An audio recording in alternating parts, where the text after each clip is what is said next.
Ne trouvez-vous pas que les tremblements de terre, les tsunamis et autres catastrophes naturelles sont devenus beaucoup plus fréquents ces derniers temps? Cela inquiète également les spécialistes de la National Aeronautics and Space Administration, car cela pourrait être le signe avant-coureur de l'approche de la Terre par quelque chose de global qui dépasse notre compréhension. Vous en avez assez des théories du complot et des fausses fins du monde? Vous ne croyez pas aux Armageddons infernaux, aux invasions extraterrestres ou à la chute des astéroïdes? Alors il va falloir revoir vos convictions et jeter loin votre fameuse casquette en aluminium. Une planète autrefois prédite par le crypto-historien Zachary Sitchin fonce sur nous à une vitesse incroyable. Elle s'appelle Nibiru et elle visite le système solaire une fois tous les 3600 ans en glissant entre Mars et Jupiter. Hubble. Inutile d'expliquer quelles conséquences attendent l'humanité après le passage d'un objet aussi massif près de la Terre. La vie sur notre planète changera radicalement si elle survit tout court. La planète tueuse provoquera des perturbations gravitationnelles qui, comme un fétu de paille, éjecteront la Terre de son orbite. Et la suite du scénario dépendra de l'endroit où nous serons projetés. Si c'est vers le Soleil, le climat deviendra bientôt insupportablement chaud. Quand notre monde sombrera en enfer, il n'y aura déjà plus personne à sauver. Dans le cas où la Terre dériverait dans l'espace profond, elle connaîtrait une lente transformation en une autre planète vagabonde, sans vie et glacée. Des collisions avec d'autres corps célestes restent possibles en chemin. Mais même si l'influence gravitationnelle de Nibiru ne provoque pas de changements aussi globaux, l'humanité ne survivra quand même pas. C'est comme essayer de rester en forme alors que des tsunamis de plusieurs kilomètres te submergent, que des typhons mortels te renversent et que de puissantes chaînes de montagnes se transforment en poussière en une fraction de seconde. Mais que pouvons-nous faire pour éviter une catastrophe à l'échelle planétaire? Peut-être que ce ne sont que des inventions de quelques complotistes pathétiques et qu'il n'y a vraiment aucune raison de s'inquiéter. Alors pourquoi la presse regorge-t-elle de déclarations toutes plus terrifiantes les unes que les autres et des scientifiques renommés n'excluent pas la possibilité d'une catastrophe irréversible venue de l'extérieur? Les photos de Nibiru effraient les internautes bien plus que le reste des informations. On suppose que cette planète monstrueuse est 5 fois plus grande que Jupiter. Et pourtant, même l'influence gravitationnelle de Jupiter a une importance énorme pour l'existence de notre système planétaire. Imaginez ce qui arriverait si Nibiru approchait la Terre fait peur. D'ailleurs, en plus de ce qui a déjà été dit, des informations alternatives ont été rendues publiques. L'employé de la National Aeronautics and Space Administration, Jim Green, affirme que, selon les modèles théoriques, la planète X est plusieurs fois plus grande que la Terre et que sa période de révolution autour du Soleil varie de 10 à 20 000 ans. Mais essayons de baisser un peu la tension, de nous calmer et de comprendre la question. D'où viennent les mythes sur Nibiru? Et pourquoi Zachary Sitchin, mentionné précédemment, a-t-il décidé qu'une telle planète existait réellement? Il n'était pas le seul à réfléchir sur le corps céleste nommé X, de nombreux autres scientifiques l'ont fait également, y compris Percy Valilwell. Tout a commencé lorsque les astronomes ont été attirés par d'étranges anomalies dans les orbites d'Uranus et de Neptune. Ces anomalies ont aussitôt été attribuées à l'influence d'un corps céleste inconnu dont la masse n'entrait pas dans la formule générale. Lorsque Pluton a été découvert, tout le monde a compris, un objet aussi minuscule ne pouvait pas provoquer de perturbations gravitationnelles sensibles. Depuis, la recherche de la planète X continue sans relâche. Mais pourquoi Nibiru en particulier? En fait, dans la mythologie sumérienne à laquelle se référait Zachary, cet objet est mentionné à plusieurs reprises, tout comme des êtres semblables à des dieux qui, soi-disant, y vivraient. La culture et la langue sumérienne sont uniques dans l'histoire des peuples de la Terre.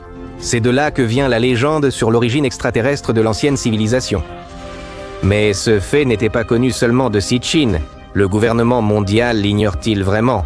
Peut-être comme dans le film 2012, actuellement on construit des arches à réaction non flottantes, prêtes à évacuer les meilleurs représentants de l'humanité loin de la Terre mourante?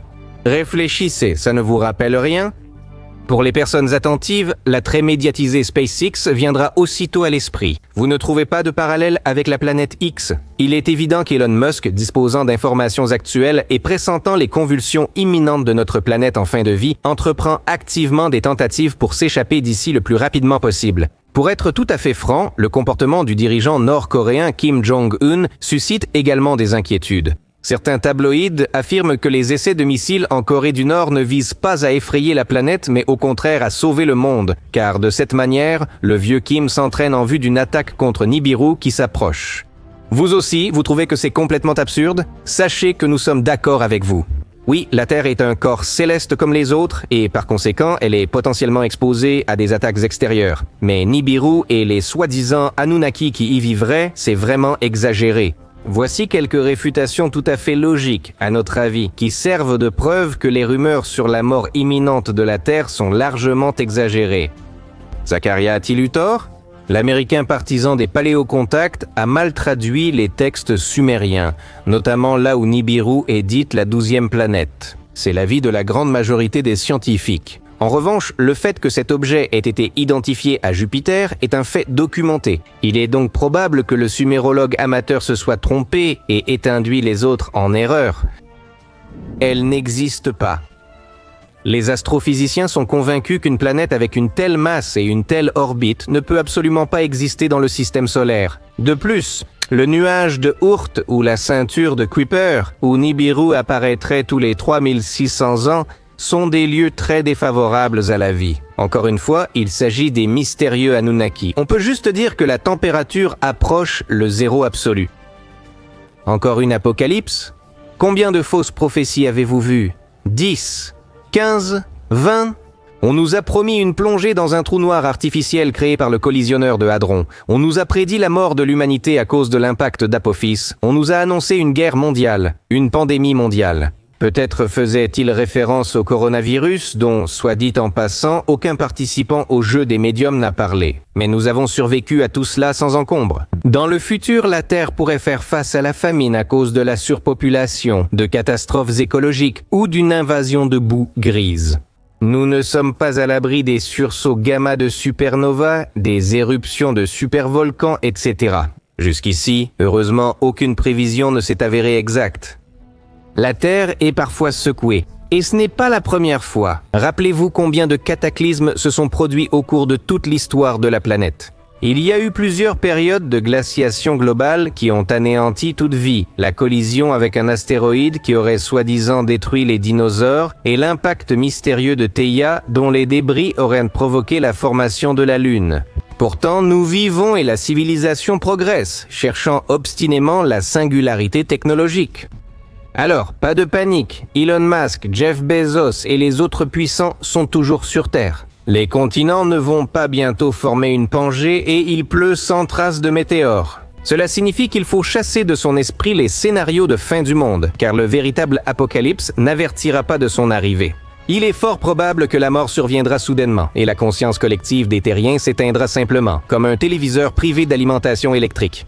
Le 25 juin 2021, les services de renseignement américains ont levé le voile sur un mystère qui intriguait non seulement les fans d'objets volants non identifiés, le gouvernement américain a affirmé ne pas pouvoir expliquer des dizaines d'objets volants non identifiés vus par des pilotes militaires.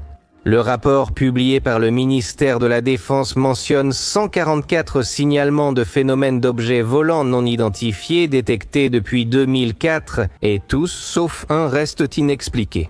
Les autorités ont reconnu pour la première fois l'existence de phénomènes aériens non identifiés.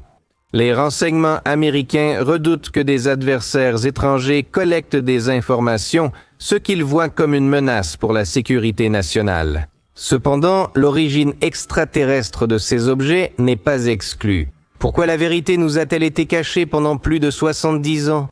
Que sont ces objets? Sont-ils des ennemis ou des amis? Que sait réellement la National Aeronautics and Space Administration sur les objets volants non identifiés? Si auparavant toutes les discussions sur la réalité des objets volants non identifiés étaient pot-tournées en dérision par les autorités, aujourd'hui elles ont tendance à considérer les objets volants non identifiés comme une menace potentielle pour la sécurité nationale. Qu'est-ce qui a changé? Et pourquoi les militaires ont-ils commencé à prendre les objets volants non identifiés au sérieux?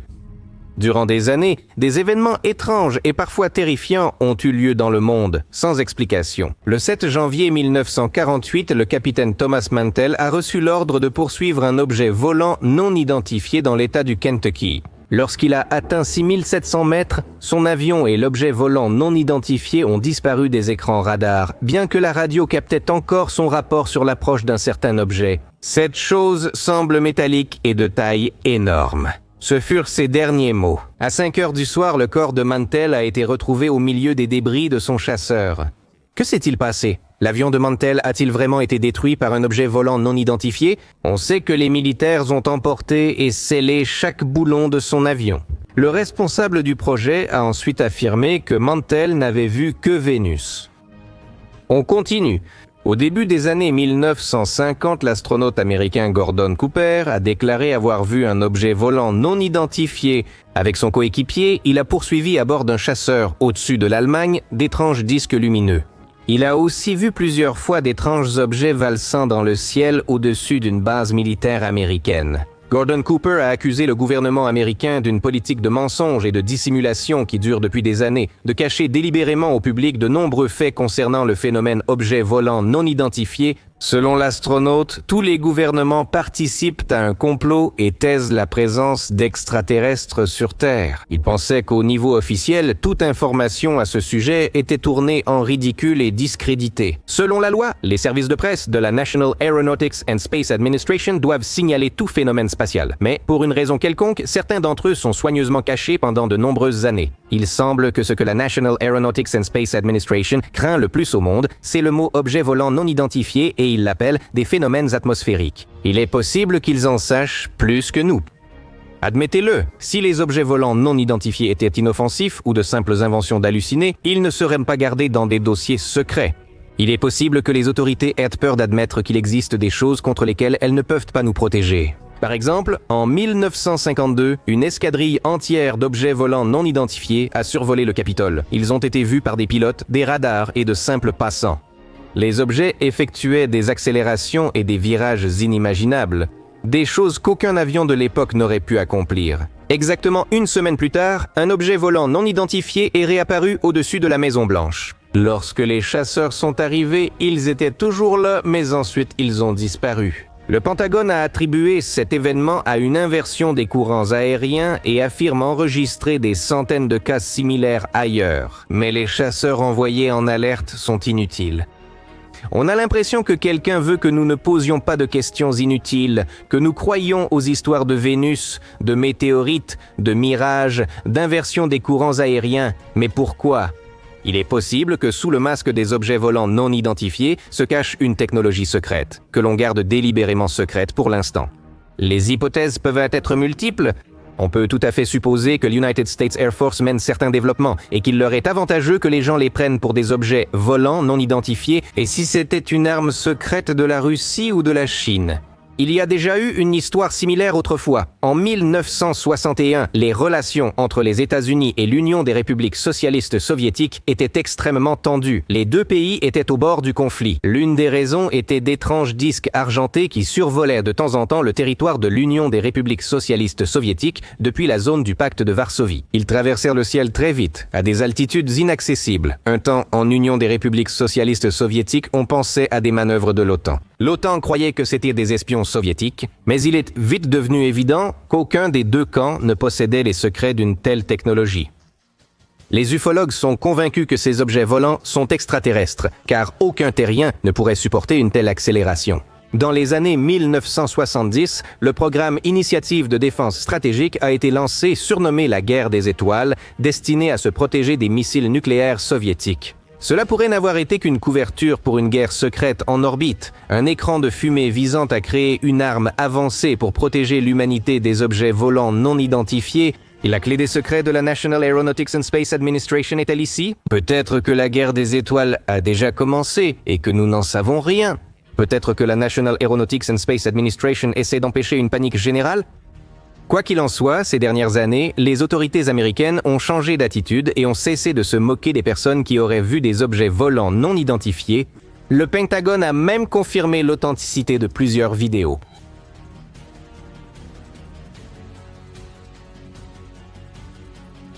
Cependant, il n'affirme pas que ces objets sont extraterrestres. Pourquoi ce changement soudain ? Peut-être que la raison est que les gens en ont assez de vivre dans l'incertitude et ont commencé à exiger des réponses. Que dire de l'assaut de la zone 51, la base militaire secrète où, selon les rumeurs, des recherches secrètes sont menées sur des êtres intelligents venus de l'espace et arrivés sur Terre? En juin 2019, l'étudiant californien Matt Roberts a créé un événement Facebook invitant tous à prendre d'assaut la zone 51 pour s'amuser, car aucun système de sécurité ne pourra arrêter une grande foule de personnes. Dans son message plutôt ludique, il a également écrit qu'en pénétrant sur le territoire de la base, il pourrait y découvrir des échantillons de technologies extraterrestres, voire même des extraterrestres eux-mêmes. Quelques jours plus tard, sa blague est devenue virale dans le monde entier, attirant de plus en plus de participants. L'idée a même été soutenue par les acteurs Gillian Anderson et David Duchovny, qui jouent les rôles principaux dans la série X-Files. Le gouvernement et l'armée ont menacé de prendre des mesures sévères en cas d'attaque et, selon les rumeurs, ont mobilisé des forces supplémentaires pour assurer la protection. Les partisans de ce mouvement ont-ils réussi à déclassifier la base secrète ? Au final, 2 festivals thématiques ont été organisés près de la zone, Alien Stock et Storm Area 51 Base Camp. Environ 3000 personnes sont venues, mais pas plus de 70 se sont rendues aux portes de la base pour l'assaut, et elles sont vite reparties. Ensuite, le 45e président des États-Unis, Donald Trump, qui refusait jusque-là de croire aux extraterrestres, a promis de déclassifier les informations sur la probable chute d'un objet volant non identifié en 1947.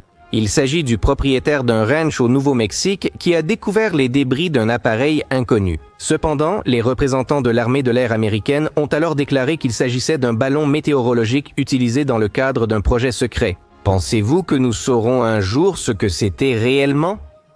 De plus, à la fin de son mandat, le 45e président des États-Unis, Donald Trump, a ordonné aux services de renseignement nationaux de préparer ce fameux rapport sur les phénomènes aériens non identifiés.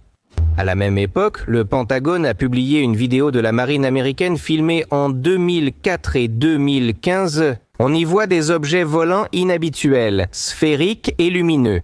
Les pilotes qui les ont filmés disaient que ces objets ne ressemblaient à aucun appareil qu'ils connaissaient. En particulier, ils sont restés en l'air pendant environ 12 heures, à une vitesse assez élevée. Pour cela, il faut beaucoup plus de carburant et d'énergie que ce dont disposent les appareils militaires. Les vidéos ont été mises en ligne en 2007 et en 2017, mais ce n'est qu'en 2020 que le ministère de la Défense a confirmé leur authenticité. Cela a suscité de nouvelles rumeurs selon lesquelles les autorités américaines dissimulent quelque chose avec l'aide de l'armée et des services spéciaux. Par la suite, le Pentagone a confirmé 8 autres cas similaires. En janvier 2021, la CIA a déclassifié une partie des documents sur la recherche des objets volants non identifiés. Seuls les services de renseignement américains s'inquiètent-ils des objets volants non identifiés?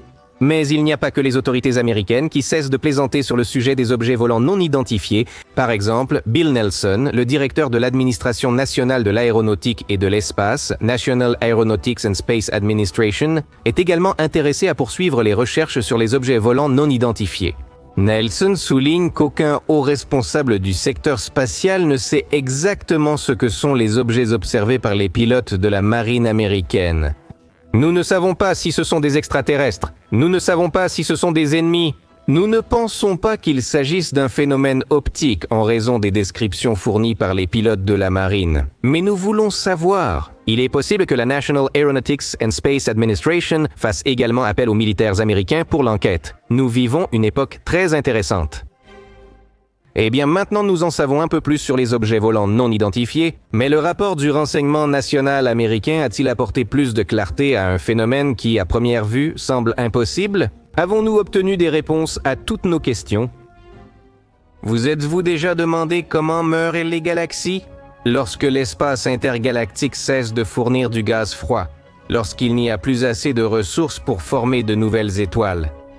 Un effondrement spectaculaire survient, faisant disparaître la plupart des galaxies sans trace. Mais, et si vous pouviez observer cet événement ?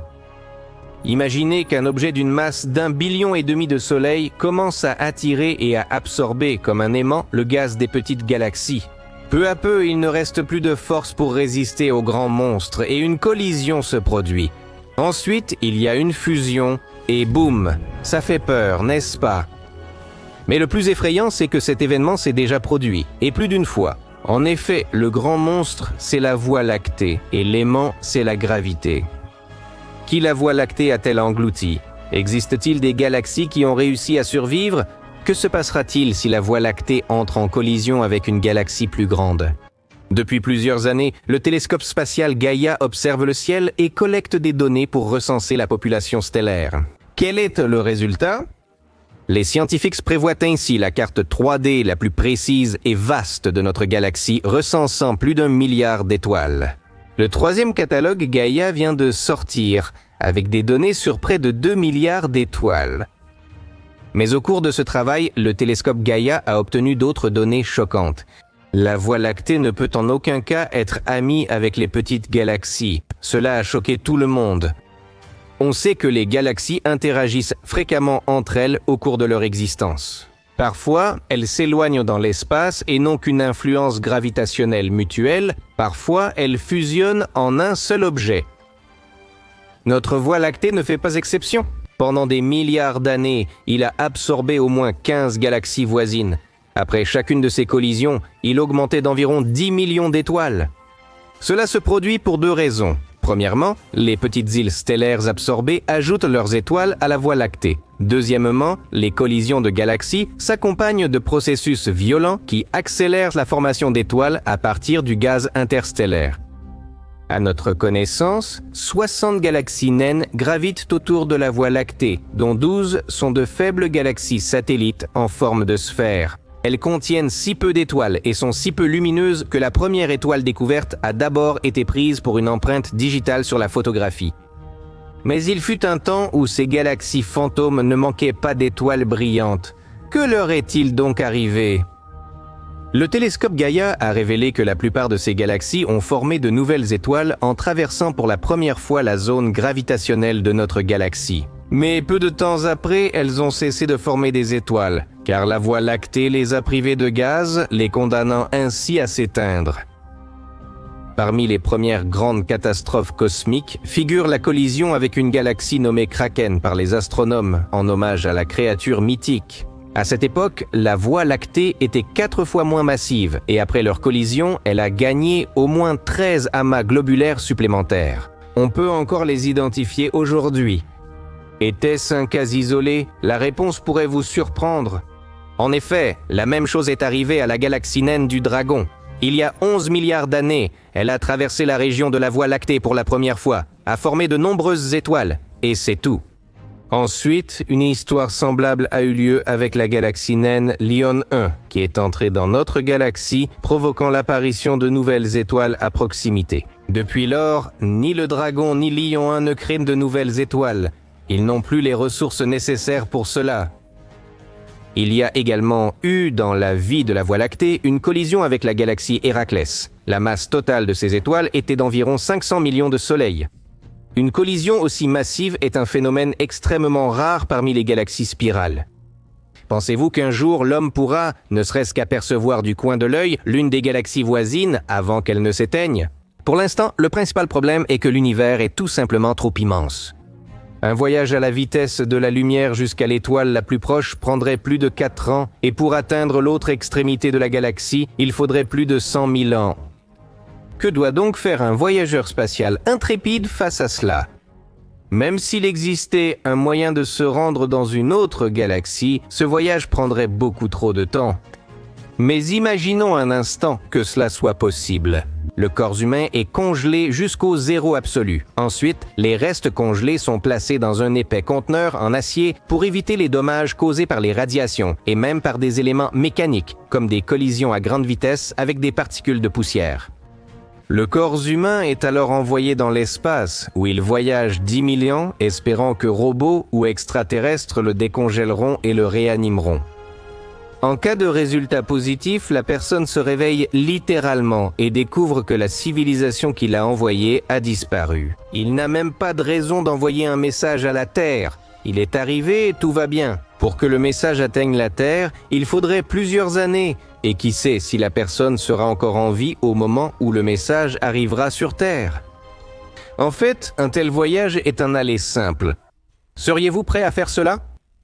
Mais qui sait, peut-être que bientôt les scientifiques comprendront comment voyager à travers les trous de verre et un voyage vers une autre galaxie ne prendra plus autant de temps. Mais revenons à la réalité actuelle, en particulier aux galaxies naines qui ont réussi à ne pas succomber à l'influence négative de la Voie lactée et à poursuivre la formation d'étoiles. Parmi elles, Pharnax et Carina. Peut-être que ces galaxies connaissèrent un secret, ou bien la gravité de la Voie lactée n'agit pas sur tout le monde. En fait, ces galaxies ont survécu car elles évitaient la Voie lactée et gardèrent leur distance. C'est pourquoi elles ont réussi à conserver le gaz interstellaire en leur sein et à continuer de former de nouvelles étoiles pendant de nombreux milliards d'années après avoir traversé le royaume de la Voie lactée. Cependant, aujourd'hui, leurs ressources sont également épuisées. Et si quelque part là-bas, il existait une galaxie qui a réussi à survivre et où la vie existe, peut-être que Gliese 581G, Gliese 876 ou Proxima du Centaure B vont encore nous surprendre, ou peut-être que ce seront de toutes nouvelles exoplanètes, semblables au système solaire. Théoriquement, c'est tout à fait possible car dans la Voie lactée, il y a plus de planètes que d'étoiles. Mais pour l'instant, les scientifiques manquent encore de puissance pour détecter les petites planètes. Et ce sont précisément celles-ci qui sont les plus répandues dans la galaxie. La difficulté, c'est que, contrairement aux étoiles, elles n'émettent pas de lumière. De plus, la lumière intense de l'étoile peut masquer la planète. C'est comme essayer de voir une poussière sur une lampe allumée. Il est temps de réfléchir à la Voie lactée elle-même. Que se passera-t-il lorsqu'une galaxie plus grande croisera sa route ?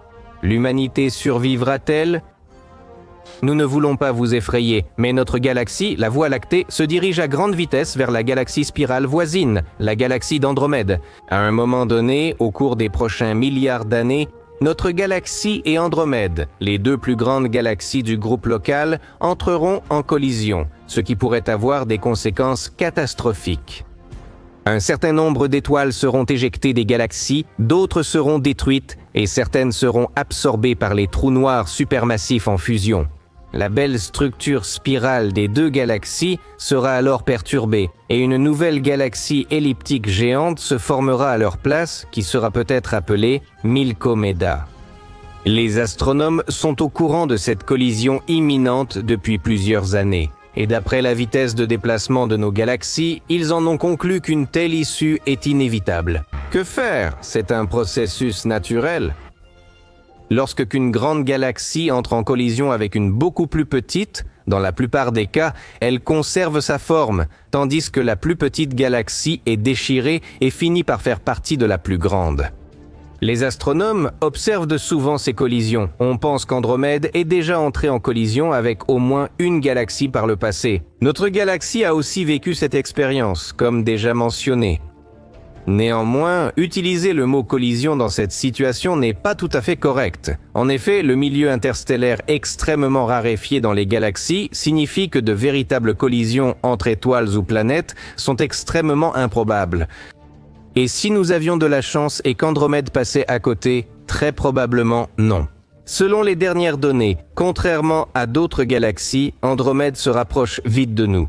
En 2012, des chercheurs ont établi que la Voie lactée et Andromède se rapprochent l'une de l'autre à une vitesse d'environ 110 km par seconde. La collision aura lieu dans environ 4 milliards d'années. Les recherches ont aussi révélé que M33, la galaxie du Triangle et troisième plus grande du groupe local, sera également impliquée dans ce processus. Très probablement, M33 deviendra un satellite de la Milkomède, puis, après un certain temps, fusionnera avec elle. Lors de la collision des galaxies, les grandes galaxies absorbent entièrement les plus petites. Mais lorsque les galaxies sont de taille similaire, comme la Voie lactée et Andromède, la collision entraîne la destruction de leur structure. C'est pourquoi la Milkomède deviendra finalement une gigantesque galaxie elliptique sans structure spirale nettement marquée. Lors de la collision, une petite quantité d'étoiles se formera également, dont les plus chaudes et les plus jeunes exploseront en supernova. Et tout ce qui restera, ce seront des étoiles rouges plus anciennes et plus froides, dont la durée de vie est bien plus longue. Bien que la galaxie d'Andromède ait 1 billion d'étoiles et la Voie lactée environ 300 milliards, la probabilité d'une collision entre deux étoiles reste très faible à cause des énormes distances qui les séparent. Il est plus probable qu'elle soit éjectée hors de la nouvelle galaxie à la suite de la fusion des trous noirs supermassifs qui se trouvent actuellement au centre de la Voie lactée et d'Andromède.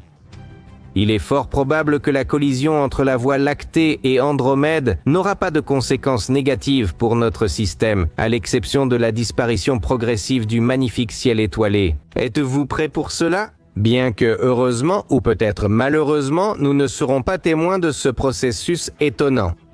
Regardez les captures d'écran qui s'affichent à l'écran en ce moment. Ce sont des statistiques de YouTube. Qu'est-ce que cela signifie ? Actuellement, 57% des spectateurs de cette chaîne regardent sans abonnement. C'est là la véritable essence de mon message pour vous. Donc, pour ne pas perdre cabale à cause de l'absence d'abonnement, il vous suffit simplement de cliquer sur ce bouton rouge qui ressemble à ceci et se trouve juste en dessous de cette vidéo. La loi de l'univers est simple, souvenez-vous-en, car chacun de vos abonnements est très important pour moi. Plus il y a de spectateurs, plus ils regardent et mettent des likes, plus vite une nouvelle vidéo méga captivante sort. À bientôt.